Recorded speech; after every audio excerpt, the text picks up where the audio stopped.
Security. The word hit the glass-walled conference room like a gunshot. Every conversation stopped. Every head turned. And every eye landed on me. I stood near the entrance, holding a slim leather portfolio, dressed in a plain navy blazer and flats. Nothing flashy, nothing that screamed money or authority. Exactly the kind of outfit people ignored in rooms like this. Except my sister didn't ignore me. She looked straight at me, her lips tightening in irritation, embarrassment flickering behind her perfectly controlled corporate smile. "Get her out of here," she said sharply, not even lowering her voice. "This meeting is partners and senior leadership only." A few people shifted uncomfortably in their seats. Someone coughed. The assistant froze, glancing between us. I didn't react. I didn't defend myself. I didn't explain. I simply stood there, silent, composed, because silence was the most powerful thing I owned in that moment. My sister exhaled harshly, clearly annoyed that the room hadn't immediately obeyed her. "Why is she even here?" she snapped. "She doesn't work here. She never has." Her words carried the confidence of someone who had spent years believing she was the most important person in every room. And for years, she had believed I was nothing. The assistant checked the tablet again, confused. "Ma'am, she is listed. She's cleared for this meeting." My sister laughed under her breath. "That's impossible," she said. "She's my younger sister. She doesn't belong in rooms like this." A familiar feeling settled in my chest. Not anger. Not hurt. Something colder. Something patient. Because she was right about one thing. She didn't know who I was. Not really. For most of our lives, my sister had been the star. The achiever. The loud one. The one whose success was visible, celebrated, announced at every family gathering. I was the quiet one. The still figuring things out one. The one who never talked about work, never posted achievements online, never corrected assumptions. When relatives asked what I did, I'd smile and say, "Oh, I consult." That was enough for them to lose interest. And that was exactly how I wanted it. So when my sister landed a senior management role at Harrington and Low Global, she made sure everyone knew. The company was prestigious, public-facing, fast-growing. She wore it like a crown. And when the company started struggling last year, missed targets, cash flow tightening, expansion quietly collapsing, she still wore that crown proudly. What she didn't know was that the company had been weeks away from collapse, and that someone had stepped in to save it. Quietly. Anonymously. "Escort her out," my sister said again, louder now. Her voice echoed against the glass walls. That was when the CEO finally spoke. "Actually," he said calmly, folding his hands on the table. "She'll be staying." The room froze. My sister turned toward him, confused, almost offended. "Sir, I don't think you understand," she said carefully. "She's not." "I understand perfectly," he interrupted gently. Then he looked at me and nodded. "Please," he added, "take a seat." The silence that followed was heavy. The kind that makes powerful people uncomfortable. I walked forward slowly, the sound of my footsteps soft against the polished floor. I placed my portfolio on the table, pulled out a chair, and sat down directly across from my sister. Her face had gone pale. "What is this?" she whispered.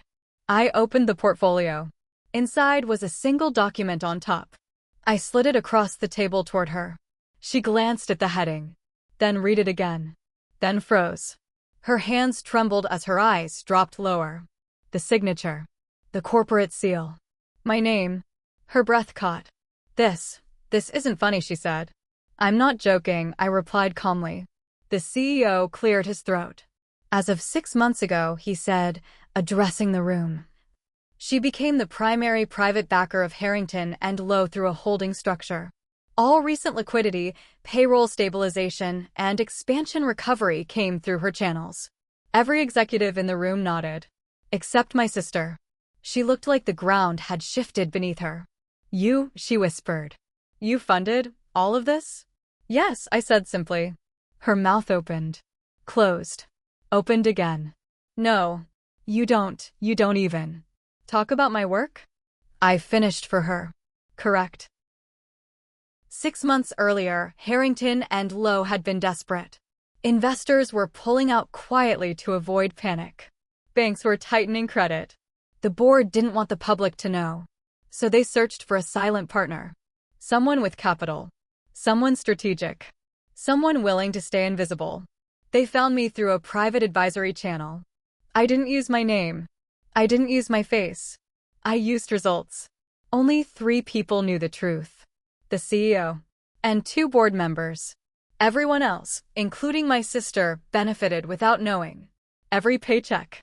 Every bonus. Every project approval. Funded by me. My sister pushed her chair back slightly, as if distance could help her process the reality. You let me, her voice cracked. You let me talk down to you. I met her eyes. I let you be yourself. The room stayed silent. Then I opened my folder again. Now, I said evenly. If everyone's ready, we should begin. Q2 strategy depends on decisions that can't wait. I passed documents around the table. No one questioned me. No one interrupted. Except my sister. You tested us, she said, her voice low. All this time, you were watching. Yes. Why? I leaned back slightly.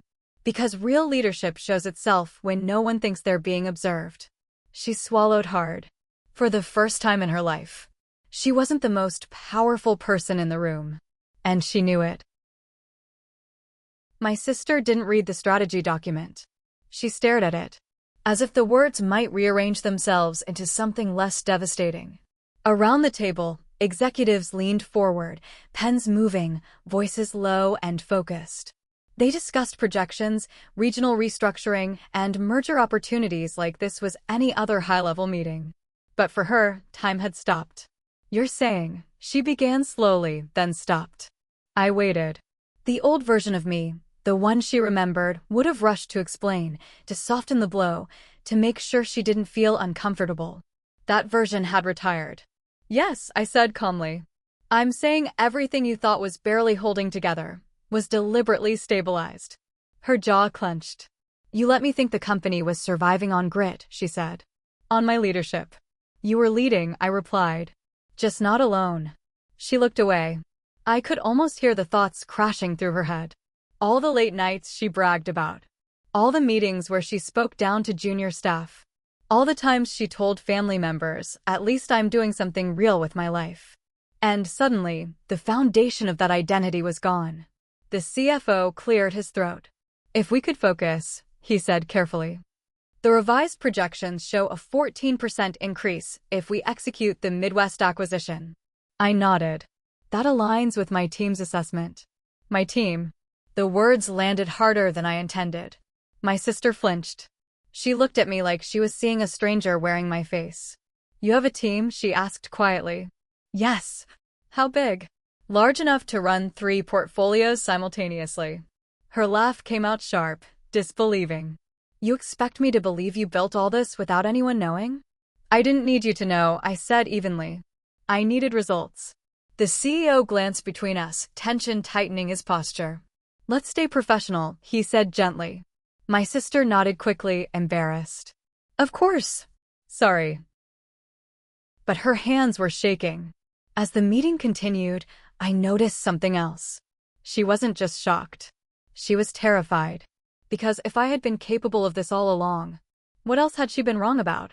When the meeting finally adjourned, people stood, conversations breaking out in clusters. Some nodded respectfully at me.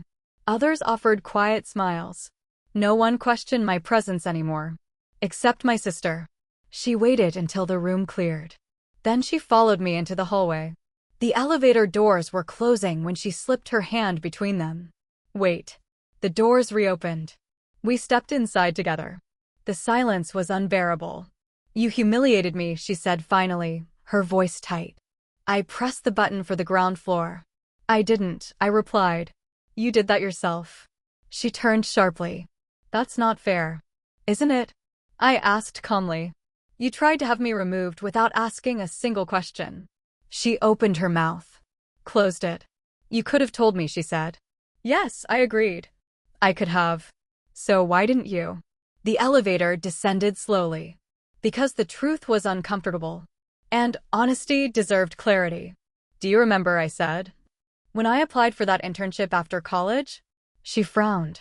That was years ago. You told me not to bother, I continued. You said I wasn't cut out for competitive environments. That I should stick to something safe. She looked away. You remember, I said softly. I was trying to protect you, she muttered. No, I said. You were protecting your position.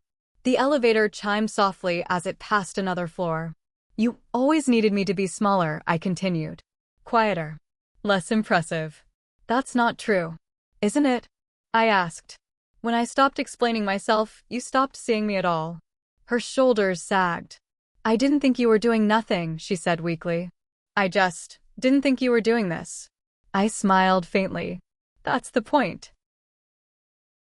The elevator reached the lobby. The doors opened. She didn't move. I worked so hard, she said quietly. I sacrificed everything for that job. I know, I said. And you should be proud. She looked up at me, eyes glassy. But now it feels like none of it mattered. I stepped out of the elevator. Then turned back. It mattered, I said gently. Just not in the way you thought. She stayed inside as the doors closed. That night, I sat alone in my apartment overlooking the city. Lights stretched endlessly below me. Power always looks glamorous from a distance. But up close? It's lonely. I didn't feel victorious. I felt resolved.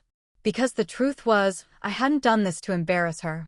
I'd done it to free myself. Growing up, I'd learned something early.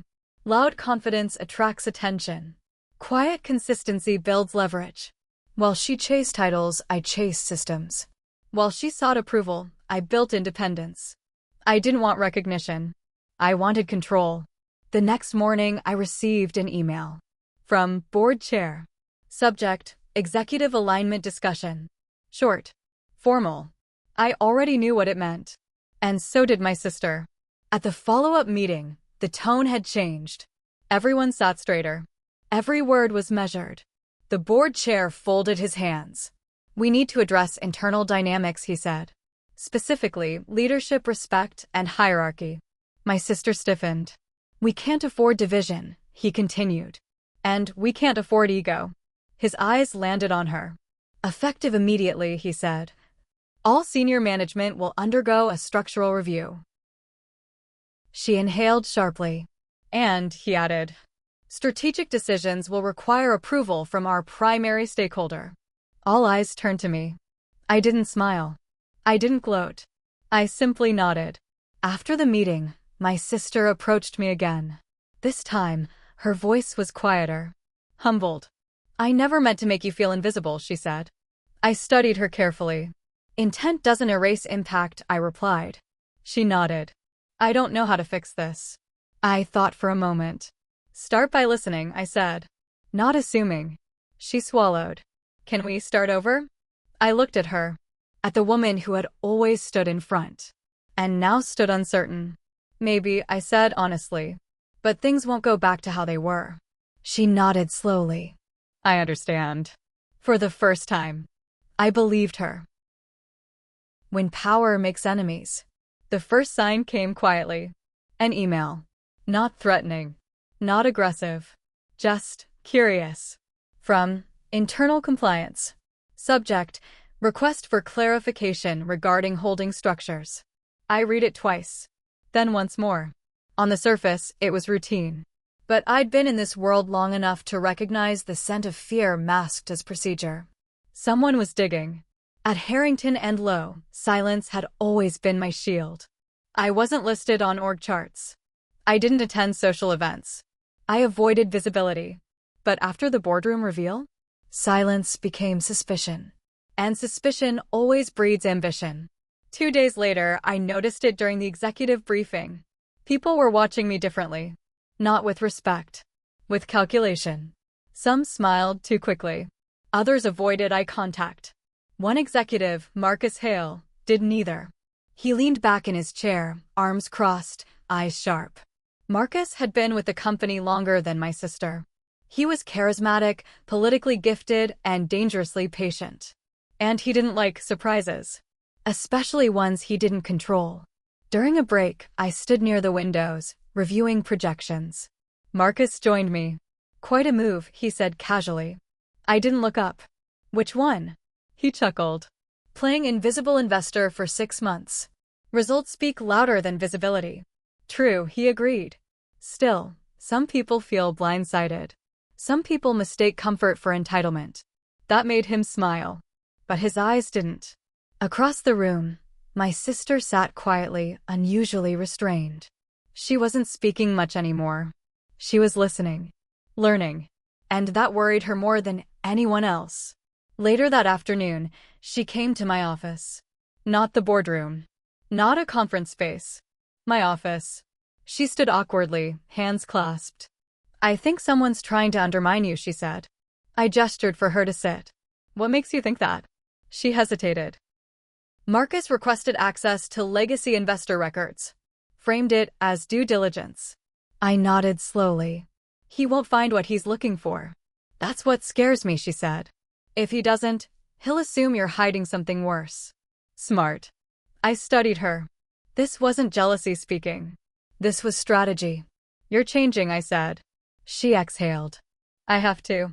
That night, my private advisory team joined me on a secure call. 4 faces appeared on the screen. Legal.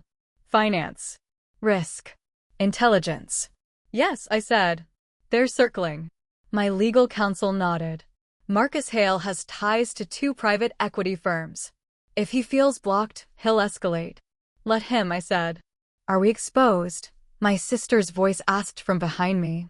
Everyone froze. I turned. She stood there, uncertain but determined. This conversation is confidential, my risk advisor said. I know, she replied. I also know this company better than anyone here. I paused, then nodded. Loop her in. The advisors exchanged looks, then continued.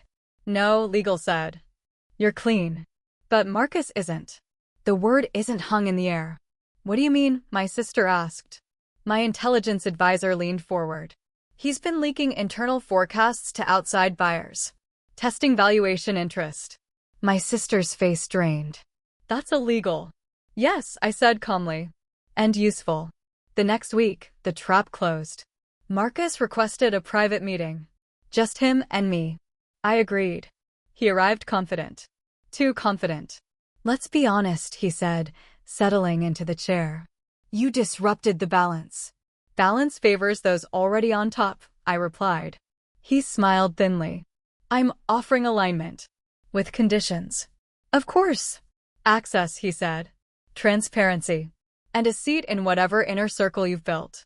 I studied him. Why? Because secrets make people nervous, he said. And nervous people make mistakes. Are you nervous, Marcus? He leaned forward. No, he said softly. I'm ambitious. I nodded. That's what makes you dangerous. His smile faded. 2 days later, compliance received an anonymous tip. About Marcus. Detailed. Documented. Undeniable. By Friday, he was suspended. By Monday, he was gone. The company never announced why. They didn't need to. My sister found me after. You destroyed him, she said quietly. No, I corrected. He destroyed himself. She swallowed. This is the world you live in? Yes. She looked shaken. I don't know if I can survive here. I met her gaze. You already have, I said. You just didn't know the rules. But Marcus wasn't the real danger. He was just the first crack. Because when one man falls, others start running. That evening, I received another message. Different sender. Different tone. You think exposure ends at the boardroom? You're wrong. No signature. No trace. Just a warning. I didn't feel fear. I felt anticipation. Because now, the game had truly begun. When power comes for your name. The article went live at 6:12 a.m. I saw it before my phone started vibrating. A headline designed to sound neutral, but sharp enough to cut. Anonymous power player influences corporate direction at Harrington and Lowe. No name. No photo. Just implication. That was the point. By 7 a.m., it was everywhere. LinkedIn debates. Industry forums. Private investor chats. Questions dressed as concern. Who is she? Why the secrecy? What is she hiding? By 8:30, the board was calling. By 9 o'clock, my sister was standing in my office, pale and breathless. "They're tearing you apart online," she said. "And they're not done." I closed my laptop calmly. "I know. You sound like you expected this." I did. She ran a hand through her hair. "They're saying you manipulated the company from the shadows. That you bypassed governance." "Did I?" She hesitated. "No," she admitted. "But perception doesn't care about facts." "Exactly," I said. At the emergency board meeting, tension hung thick in the air. The chair spoke first. "This narrative is dangerous," he said. "It suggests undue influence." "The influence is contractual," I replied evenly. "Documented." "Legal." "Yes," another board member said. "But optics matter. We can't look compromised." Silence followed. Then the question no one wanted to ask. "What happens if this escalates?" someone said. "Media scrutiny. Regulators." I leaned forward slightly. "Then we respond." "With transparency?" the CFO asked. "With precision," I corrected. After the meeting, my sister lingered. "Someone leaked," she said quietly. "Yes." "You don't think it was Marcus, do you?" "No," I said. "He was too obvious." She frowned. "Then who?" I didn't answer.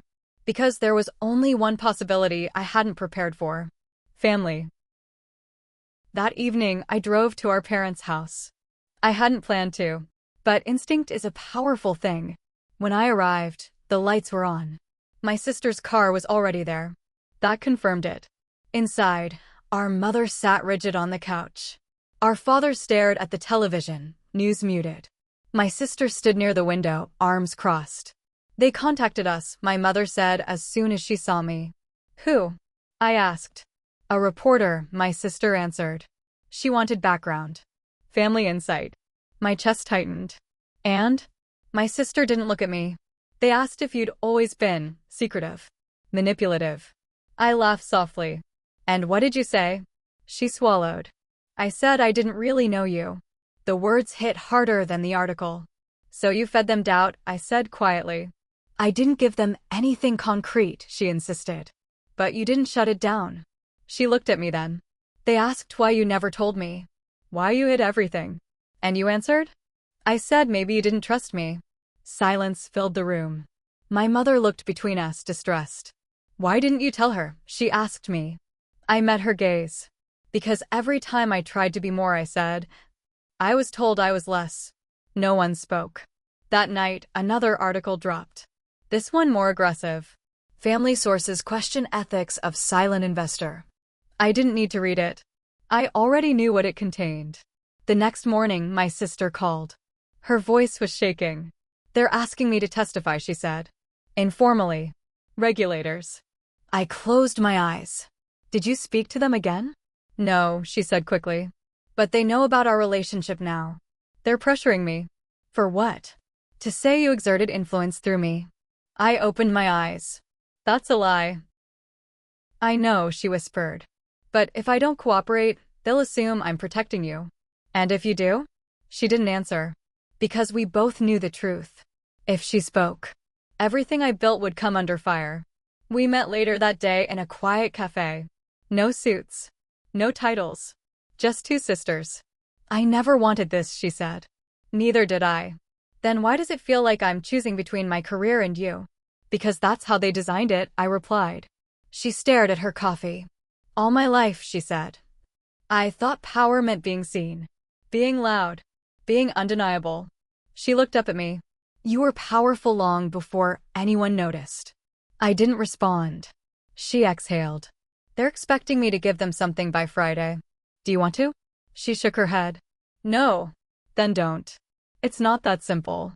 "It is," I said quietly. "But it won't be easy." Friday arrived. So did the subpoena. Not for me.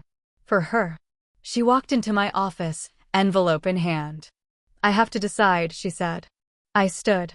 "I won't ask you to protect me," I said. "And I won't stop you if you speak." She stared at me. "Why?" "Because whatever you choose," I said, "has to be yours. Not forced. Not manipulated." Her eyes filled with tears. "They think you're a villain," she said. I smiled faintly. "Villains are just people no one tried to understand." That night, she made her decision. And it would change everything. The day the truth spoke back. The building was already surrounded by cameras when we arrived. Not for me. For her. My sister stepped out of the car slowly, the subpoena folded neatly in her hand like a verdict she hadn't opened yet. Flashbulbs exploded. Reporters shouted questions that didn't wait for answers. Did your sister manipulate company decisions? Were you pressured to stay silent? Is the board compromised? She didn't respond. She just walked. And for the first time in her life, she wasn't leading. She was being tested. Inside, the air felt sterile. Cold. Regulatory buildings are designed that way, to strip emotion, to reduce people to statements and signatures. We sat apart. By design. No eye contact. No communication. They wanted separation. They wanted cracks. The investigator across from her was calm. Too calm. "Ms.," he said, sliding a recorder across the table. "This is informal testimony. You're not under arrest. But your cooperation will be noted." She nodded. "Let's start simple," he continued. "When did you learn your sister was a major stakeholder?" "At the strategy meeting," she said clearly. "And before that?" "I had no idea." He watched her carefully. "Did she ever influence your decisions?" "No." "Did she advise you privately?" "No." "Did she imply consequences if you didn't act a certain way?" She inhaled. "No." He leaned back. "Then why keep her identity secret?" She paused. "Because the company needed stability," she said. "And because anonymity was part of the agreement." He frowned slightly. "And you didn't question that?" "I trusted the board." Silence. Then the pivot. "Did you feel threatened by her?" My sister looked up. "No." "Intimidated?" "No." "Undermined?" She hesitated. Not because the answer was unclear, but because the truth was uncomfortable. "I felt underestimated," she said slowly. "By myself." The investigator raised an eyebrow. "That's not what I asked." "I know," she replied. "But it's the truth." In the observation room, I watched the feed. Every word. Every pause. My advisors stood behind me. "She's holding," Legal murmured. "Yes," I said. "She finally is." The investigator tried again. "Did your sister ever imply that your position depended on her funding?" My sister's jaw tightened. "No," she said firmly. "But others did." The room shifted. "Who?" he asked. She leaned forward. "Marcus Hale." Silence exploded. "He approached me," she continued, "before his termination. Suggested I align with him. Said there were investors who'd support me if I distanced myself." The investigator's pen stopped moving. "Did he mention your sister?" "Yes." "What did he say?" "That she was a liability," my sister said. "And that I should help remove her influence." I closed my eyes briefly. There it was. The investigation paused. They left the room. Whispers in the hallway. Urgent phone calls. When they returned, their tone had changed. 2 hours later, the press was waiting again. This time, they weren't sure what story they were chasing. Because leaks had started coming out. Not about me.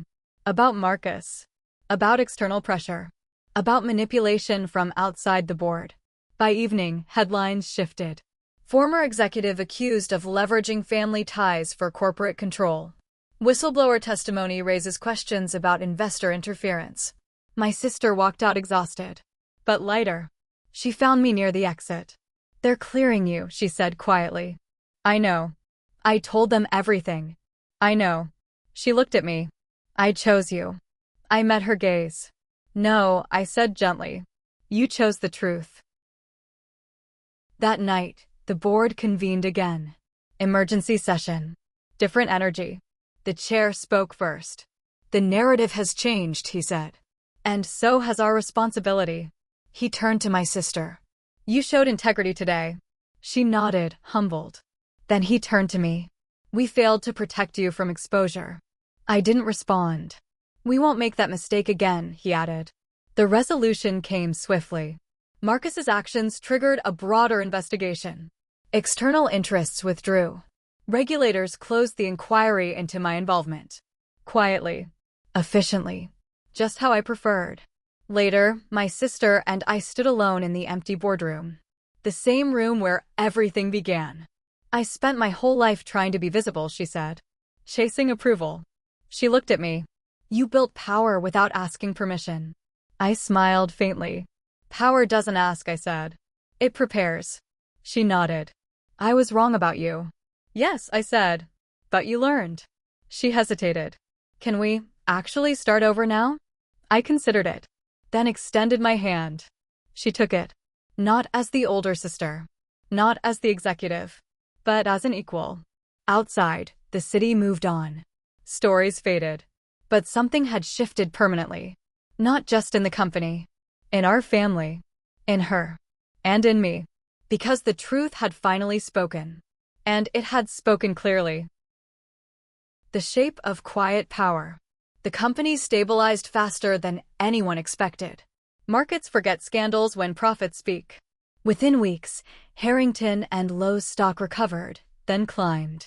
Analysts praised strong governance corrections and decisive leadership realignment. No one mentioned my name. Perfect. That was always the goal. My role shifted. Not publicly. Structurally.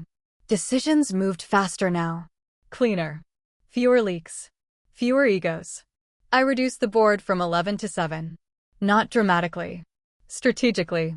People with divided loyalties were offered generous exits. They took them. My sister noticed the changes before anyone else. You're dismantling power centers, she said one evening as we reviewed reports. I'm simplifying, I replied. She studied me. You could have done this earlier. Yes, I said. But then it would have looked like a takeover. And now? Now it looks like recovery. She smiled faintly. You really think of everything. Not everything, I said. Just timing. Her role changed too. Not upward. Deeper. She no longer chased titles. She focused on execution. On people. On culture. And the company responded. Staff turnover dropped. Performance improved. Respect replaced fear. Ironically, she became a better leader once she stopped trying to prove she was one. One afternoon, she asked a question she'd been avoiding. What happens when you leave? I looked up. Why would I leave? She hesitated. You don't belong to places, she said carefully. You build them. Then you move on. I smiled. That's not entirely wrong. So you're planning an exit? Eventually, I said. But not before ensuring continuity. She nodded. Through me? Through systems, I corrected. People come and go. Systems endure. She absorbed that quietly. The final loose end came unexpectedly. A call from our mother. She wants to talk, my sister said later. About what? Us. I exhaled slowly. Some battles aren't corporate. They're older. Heavier. We met at the house we grew up in. Same walls. Same silence. Our mother sat between us, hands folded. I watched you two grow apart, she said softly.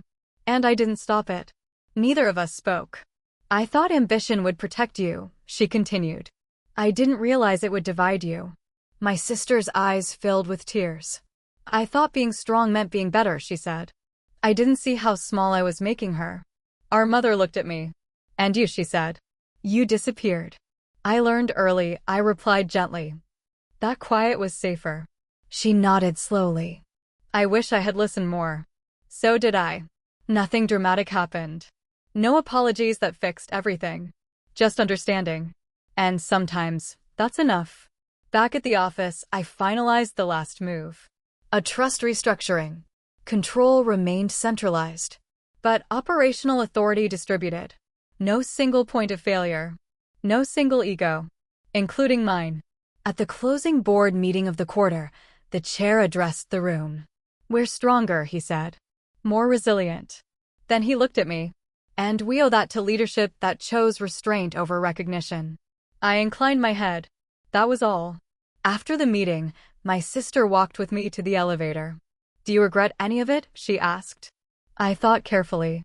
No, I said. But I understand it better now. She nodded. So what's next? The elevator doors opened. I stepped inside. Something new, I said. Built quietly. The doors closed. Weeks later, the press moved on. New scandals. New villains. New heroes. My sister thrived. The company thrived. And I faded back into the margins, where I belonged. Because the truth is, power doesn't need an audience. It needs intention. It needs patience. And sometimes, it needs to be underestimated. The room I no longer needed to enter. I didn't announce my exit. There was no press release. No farewell email. No applause. One morning, my calendar was simply empty. The systems were in place. The authority distributed. The future secured. That was always my signal. On my last day, I walked through the office early, before anyone arrived. The lights were dim. The halls quiet.